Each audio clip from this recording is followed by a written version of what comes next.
Welcome everyone and thank you for participating in the ICME21, the first international conference on materials and energies.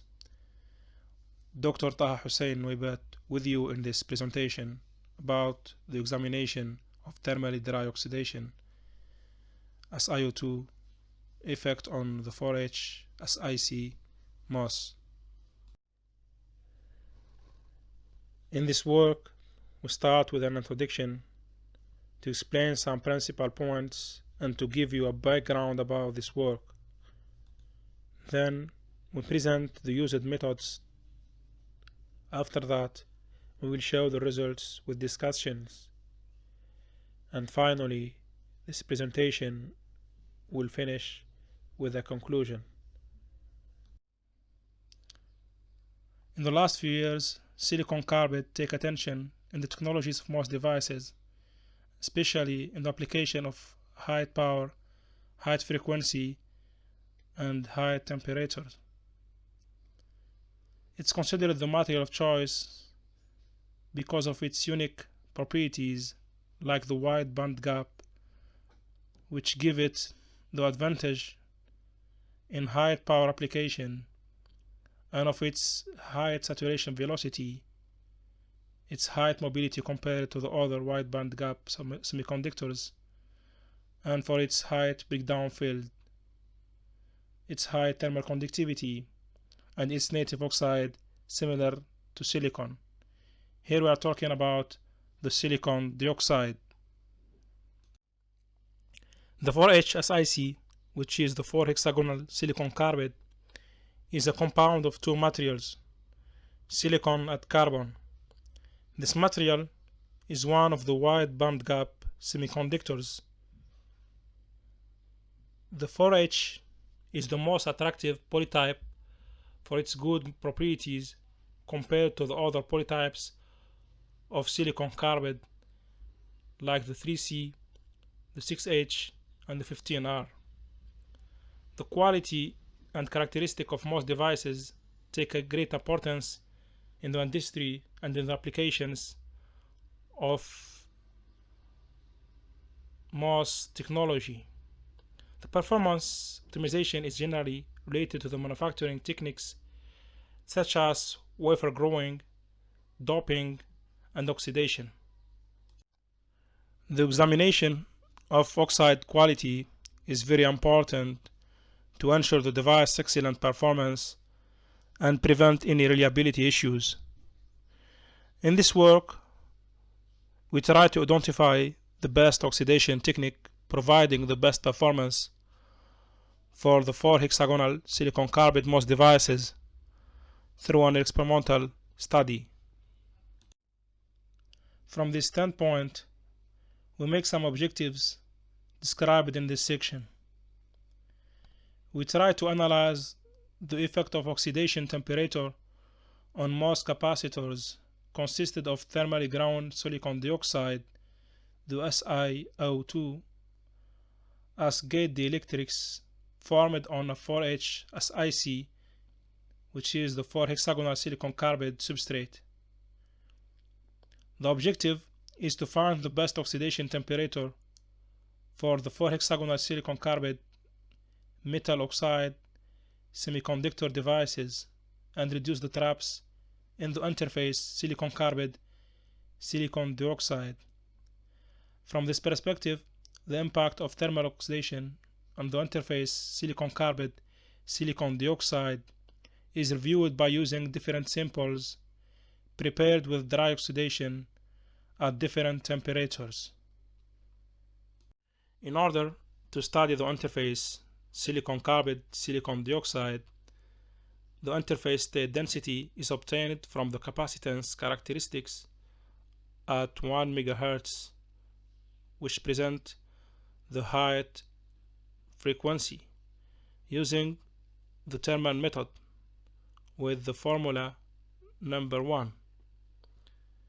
We note here that the Q presents the elementary charge, Cox is the oxide capacitance, and Cs is the surface potential. The surface potential is related to the gate bias voltage by the formula number 2. Figure number 1 presents the capacitance experimental characteristics of the 4 hexagonal silicon carbide MOS devices. These structures are made up of silicon dioxide layer SiO2 formed with dry thermal oxidation on silicon carbide substrate.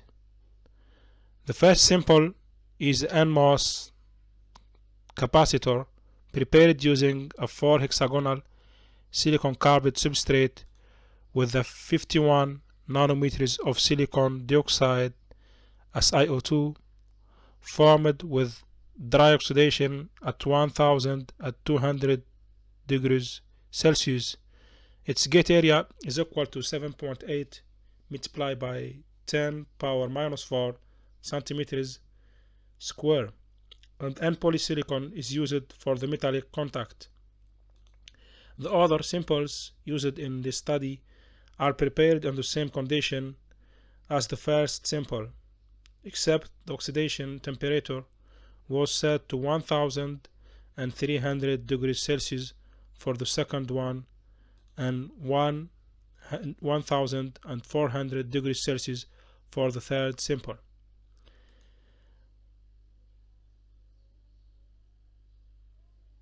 The capacitance were measured at high frequency of 1 MHz, swept from minus 15 voltage to plus 15 voltage with a delay of 15 milliseconds at room temperature. The figure number 2 presents the conductance experimental characteristics for the previously described samples of the 4 hexagonal silicon carbide capacitors. The figure number 3 presents the interface state densities of the 4HSIC, the 4 hexagonal silicon carbide MOS devices of the previously described samples. The result illustrated in figure 3 demonstrates that the interface state density is higher than 10 power 12. From figure 3 also we can note that the interface state density is lower in the first sample with the black color, which was prepared with dry oxidation at 1200 degrees Celsius, and higher in the last sample with the blue color, which was prepared with dry oxidation at 1400 degrees Celsius. To study the effect of thermal annealing on the silicon dioxide SiO2, another sample is analyzed.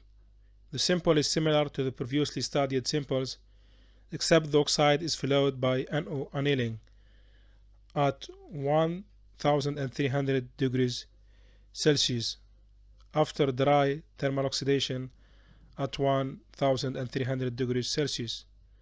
Figure number 4 presents the interface state densities of the 4 hexagonal silicon carbide MOS devices compared to the NO annealed sample. This figure displays that the sample oxidized at 1300 degrees Celsius and followed by NO annealing at 1300 degrees Celsius show a significant decrease in interface state density.